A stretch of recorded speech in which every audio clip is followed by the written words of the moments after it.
سورة البيت كوف الألم آية كونغا فريرة ربك نجا قل هو الله أحد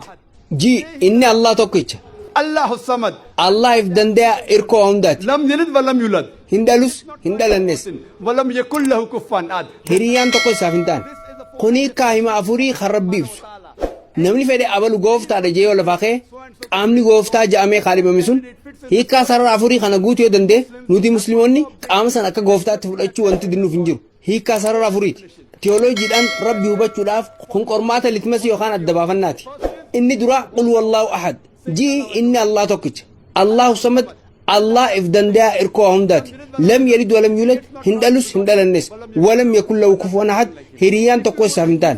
ويتا كتابنا من تهندو دبستو وانتو الفقادا نفسما يرغت قل الله أحد جو چندوغيا أپانيشت بقنا جا قتالما لكوستو قررتي إكم إفدتيام ربي توكيتش لما فان كبجا قرماني لما فان الله سمت خنجو الله يفدن ده إركو عمدات بغوت جيتا بقنا قدن لكوي سدرتي أنغوفتا الدنيا هندا جامون بكم هندالني جلقا بنكبو قرماني سدفا لم يلد ولم يولد هندالوس هندال الناس شفيت هاش باشرا أبنشت بقنا جا لكوي سغلرتي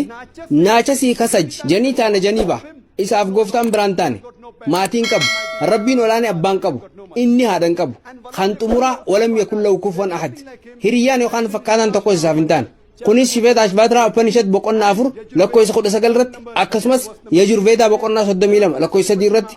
naatasi paartimaa asti jaamee ibsamee jira gooftaa saniif paartimaan hin taane sanamni hin taane fakkiin hin jiru suuraan hin jiru siidaan bocame hin jiru waan kana eenyutu dubbate yajurveeda boqonnaa 32 lakkoofsa 3 dhaamsi kun dhaamsa walam yakun lahu kufuwan ahadun wal fakkaata kanaafuu namni tokko abalu gooftaadha jee yoo kaadhimamaan sun hiikaa sarara afurii kanaan yoo wal ta'e nuti musliimoonni kaadhimamaa san gooftaadha jennee fudhachuu hin dinnu fakkeenyaaf namoonni tokko bagwaan rashinish ooshoon gooftaadha jaan yeroo gaafii deebisaa tokkotti hordofaan amantii hinduu tokko nuti warri hinduu bagwaan rashinish gooftaadha jenneen amannu naan jee an takkaa warri hinduu bagwaan rashinish gooftaadha jaanii amanan hin jenne kaniin an jee namoonni tokko bagwaan rashinish gooftaadha jaanii amanan hin jee nama rashinish jaamu qormaata sanii nama dallu qormaanni dura qul huwallahu ahad kanju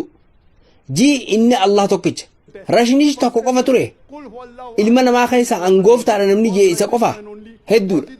biyyuma tana keessatti namoota kumaata maallaqqa ooman kan gooftaadha finjaan qabne kanaafuu inni tokkicha qofa yookaan kophaa isaan turre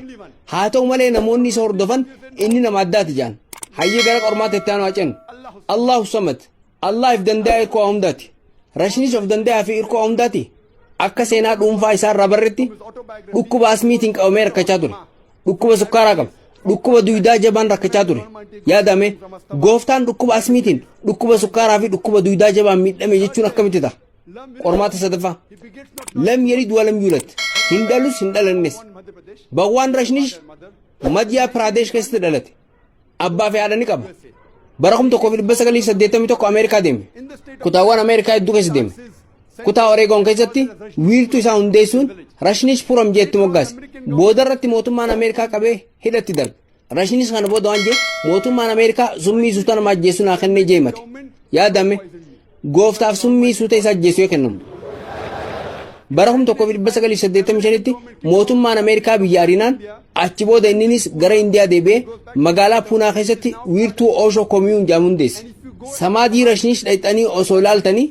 samaadii sanarratti akkana jaamee barreeffamee jira bagwaan rashinish Ooshoon dhalanne hin duune garuu muddee 11 bara 1931 irraa kaasee hanga amajjii 19 bara 1990tti dachii tana daawwate never born never died but visited the earth from the 11th of December 1931 wanti isaan raanfatan samaadii isaa sanarratti biyyoonni 21 viizaa isa dhorkachuu isaanii barreessuu dhabuudha mee gooftaan gara dachii tanaa dhufe dachii tana daawwachuudhaaf viizaa biyyootaa barbaaduun maal jaama qeesiin giriik tokko rashinish biyya tanaa baasuu yoo diddan mana isaatii fi mana hordoftoota isaa gubna jedhe qormaanni xumuraa walam yakun lahu kufuwan ahad wanti ajaa'ibaa qormaata kanneen rabbii olaane malee qaamni tokkolleen dabruu hin danda'u qaalimamaa gooftaa jettanii waamtan san waan wayiitiin wal bira qabuu jalqabnaan wanti sun gooftaa miti jechuudha walam yakun lahu kufuwan ahad akkuma beeynu rashinish akkuma ilma namaa kaawwanii areeda qaba funyaan tokko, ija lama, gurra lama, harka lama qaba. Kaadhimamaa gooftaa jettaniin san nama wal dorgomsiisuu jalqabnaan wanti sun gooftaa miti jechuudha. Walam yakun lahu kufuwan ahad. Namni tokko rabbiin olaane dachaa kuma tokkoon Arnold Schwarzenegger caala yoo jee waa'ee Arnold Schwarzenegger dhageesse namicha Mr. World jaamee moggaafame, namicha Mr. Universe jaame, namicha jabaa addunyaa tanaati, namicha jabaa hawaa tanaati. Kaadhimamaa gooftaa jetteen san qaama wayiitiin wal bira qabuu jalqabnaan qaamni sun Arnold Schwarzenegger haa ta'u, Daaraa Singh haa ta'u, King Kong harka kumaanis haa caalu harka miiliyoonaan kaadhimamaa gooftaa jettuun san qaama wayiitiin wal bira qabda taanaan inni sun gooftaa miti. Walam yakun lahu kufuwan ahad. Hiriyyaan tokko isaaf hin taane. Kanaafuu kun hiikaa sarara afurii kan quraana keessatti ibsame. Obboleessa.